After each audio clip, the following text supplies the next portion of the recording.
بہت سی عورتیں مزاج کی تیز ہوتی ہیں، بات بات میں مرد سے لڑ پڑتی ہیں، جو حقوق واجب نہیں ان کا شوہر سے مطالبہ کرتی ہیں، وہ پورا نہیں کرتا تو منہ پھلاتی ہیں اور اکڑ کر بیٹھ جاتی ہیں۔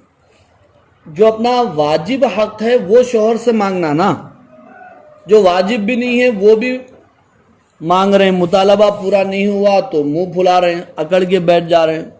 اچھی بات ہے اکڑنا، ہے اچھی بات نہیں۔ شوہر کی ناشکری کرتی رہتی ہیں، شوہر کوئی بات کہہ دے تو طلاق کی بات سامنے لے آتی ہیں۔ ٹھیک ہے تمہارے سے نہیں ہو سکتا نا تو کئی کو کرے شادی، چھوڑ دو، چلے جاتے ہم۔ اتنی آسانی کے ساتھ بول دیتے ہیں زبان سے، ایسا بولنے کا ہے۔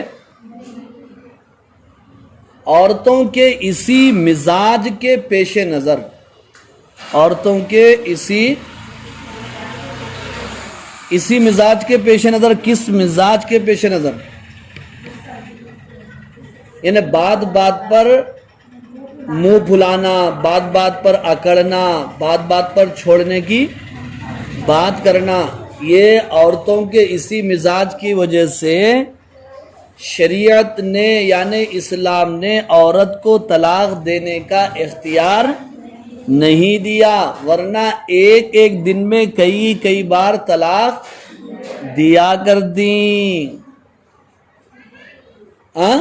اچھا میرے کو بولتے، میرے کو تو چھوڑو، میرے ماں باپ کو بولتے اے لیو طلاق۔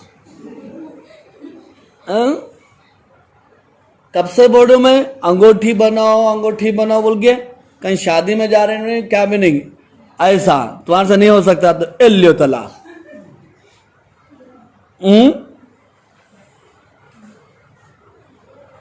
اب ایسا کرے تو طلاق، ویسا کرے تو طلاق۔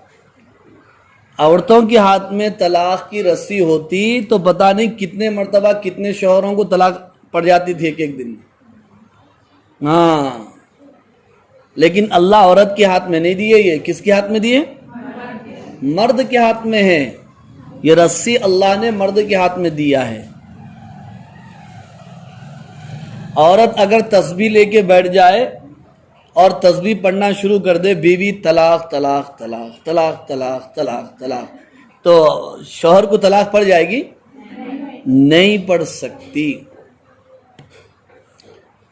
نکاح طلاق دینے کے لیے نہیں ہوتا، زندگی بھر نبھانے کے لیے ہوتا ہے۔ مرد اگر طلاق دے دے تو طلاق ہو جاتی ہے، لیکن طلاق اسلام کے مزاج کے خلاف ہے۔